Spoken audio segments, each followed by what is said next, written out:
ঘাটালে রাস্তার মাঝে বাস দাঁড় করালেই নেওয়া হবে কড়া ব্যবস্থা। নমস্কার, স্থানীয় সংবাদের ডিজিটাল মিডিয়ায় আমি অদিতি পান। ঘাটাল মহকুমার রাস্তার মাঝে যাত্রীবাহী রুটের বাস দাঁড় করানো ও বাস স্টপ ছাড়া যাত্রী তোলা নামানো বন্ধে কড়া পদক্ষেপ নেওয়ার হুঁশিয়ারি দিল ঘাটাল মহকুমার অতিরিক্ত আঞ্চলিক পরিবহন দপ্তর।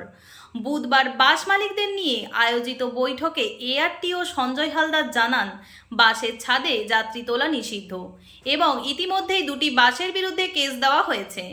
বাসগুলির অনিয়ম নিয়ে যাত্রীদের অভিযোগ থাকায় পরিবহন দপ্তর কঠোর হচ্ছে। বাস মালিক সংগঠনের নেতারা পরিবহন দপ্তরের নিয়ম মেনে চলার আশ্বাস দিয়েছেন। আগামী সপ্তাহ থেকে নির্দিষ্ট স্টপেজ ও নির্দিষ্ট সময় মেনে বাস চলবে বলে জানিয়েছেন বাস মালিক মোহনবাগ ও প্রভাত পান। এছাড়া বাসের ব্যাকলাইট দ্রুত সারানোর নির্দেশ দেওয়া হয়েছে এবং রাজ্য ও জাতীয় সড়কে টোটো বন্ধের দাবিও তোলা হয়েছে। ঘাটাল মহকুমার সমস্ত খবর সঙ্গে সঙ্গে পেতে স্থানীয় সংবাদের সঙ্গে থাকুন। নমস্কার।